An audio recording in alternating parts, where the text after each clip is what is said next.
It was an ordinary summer afternoon in a small southern town, where dusty roads stretched endlessly, flanked by rows of tall oak trees.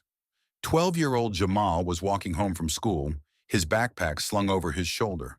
The sun beat down mercilessly, and his sneakers kicked up small puffs of dirt with each step. Jamal's world was simple: school, family, and dreams of one day leaving the town to become an engineer. Despite the challenges his family faced, including financial struggles and the casual discrimination that came with being one of the few black families in the area, Jamal was resilient. As he approached the intersection near Main Street, the sound of a loud pop startled him. He turned his head to see a sleek black luxury car pulled over on the side of the road, its front tire completely flat. A man in his early 50s, dressed in an expensive suit, was standing beside the car, his phone pressed to his ear. Jamal could tell from the man's exasperated gestures that he wasn't having much luck. The man glanced around, clearly uncomfortable. This part of town was unfamiliar to him, and it didn't help that there wasn't a gas station in sight. His phone call ended abruptly with what seemed to be a frustrated sigh, and he paced back and forth. Jamal hesitated for a moment, unsure whether to approach, but his mom had always taught him to lend a hand whenever he could. "Excuse me, sir," Jamal called out as he walked closer, his voice steady but polite. The man turned, his expression shifting from annoyance to mild surprise. "Do you need help with your tire?" The man's eyes narrowed for a moment, assessing the boy. "You know how to fix a flat?" he asked skeptically. "Yes, sir," Jamal replied confidently. His dad had taught him to change a tire when he was just 8. The man hesitated but finally nodded. "All right, tools are in the trunk." Jamal set down his backpack and got to work. The man, whose name Jamal learned was Mr. Harrington, stood by and watched, still clutching his phone. As Jamal worked, he struck up a conversation. "Nice car," Jamal said, wiping sweat from his brow. Mr. Harrington chuckled. "Thanks. It's a Maserati. You know about cars?" "A little," Jamal said, "but I like machines in general. I want to be an engineer someday." The boy's enthusiasm seemed to catch Mr. Harrington off guard. "An engineer, huh? That's ambitious." Jamal nodded, tightening the lug nuts with precision. "My mom says if I work hard enough, I can do anything." Mr. Harrington didn't respond immediately. Instead, he watched Jamal with a new sense of curiosity. Within 20 minutes, the tire was replaced. Jamal dusted off his hands and stepped back, admiring his work. "There you go, sir. You're all set." Mr. Harrington pulled out his wallet, offering Jamal a crisp $100 bill. Jamal hesitated, then shook his head. "Thank you, but I can't take your money. My mom says helping people is its own reward." Mr. Harrington was stunned.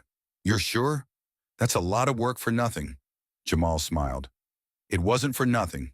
You needed help, and I helped."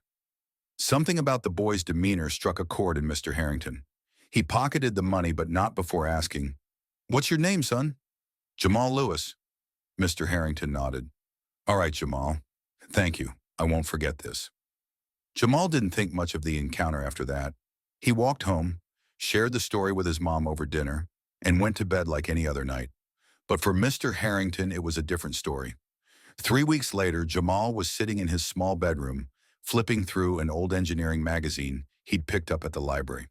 The faint sound of the doorbell echoed through the house. Moments later, his mom called out, "Jamal, someone's here to see you." Confused, Jamal made his way to the front door. Standing there was Mr. Harrington, looking just as polished as before, but with an additional warmth in his smile. Behind him was a shiny black SUV, and beside it, a driver stood waiting. "Mr. Harrington?" Jamal asked, surprised. "Hello, Jamal," the man said. "Do you have a minute?" Jamal's mom, curious and slightly wary, stepped beside her son. "Is everything all right?" "Everything's more than all right," Mr. Harrington said. "I'm here because of Jamal. I couldn't stop thinking about the day he helped me with my flat tire. It's not often you meet someone so young who has such integrity and ambition. I did some research and spoke with some people, and I think I might be able to help." Jamal exchanged a glance with his mom, who nodded cautiously. Mr. Harrington gestured to the SUV.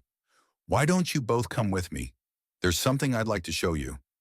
The drive was a short one, but the destination left both Jamal and his mom speechless. They pulled up to a gleaming office building downtown. The sign out front read, Harrington Industries. "This is my company," Mr. Harrington explained as they entered. He led them through the spacious lobby, complete with marble floors and modern art installations, to an elevator that took them to the top floor. Inside his luxurious office, Mr. Harrington handed Jamal an envelope. "This is for you."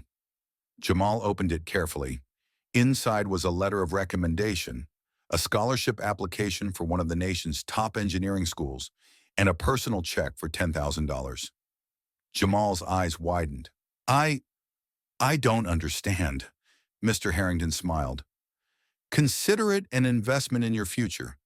You told me you wanted to be an engineer, and I believe you can be. But more than that, this is a thank you.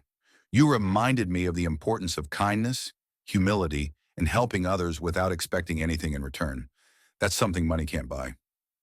Tears welled up in Jamal's mom's eyes. "This is too much," she said. "Not at all," Mr. Harrington replied. "If anything, it's not enough. Jamal's character and potential deserve every opportunity." From that day forward, Jamal's life began to change. Mr. Harrington became a mentor, helping him navigate the path to college and eventually his career. Jamal's story spread through the town, inspiring others to act with the same selflessness and determination he had shown that hot summer day. And as for Mr. Harrington, he often credited that chance encounter with Jamal as a turning point in his own life. A reminder that true wealth isn't measured in dollars, but in the difference we make in others' lives.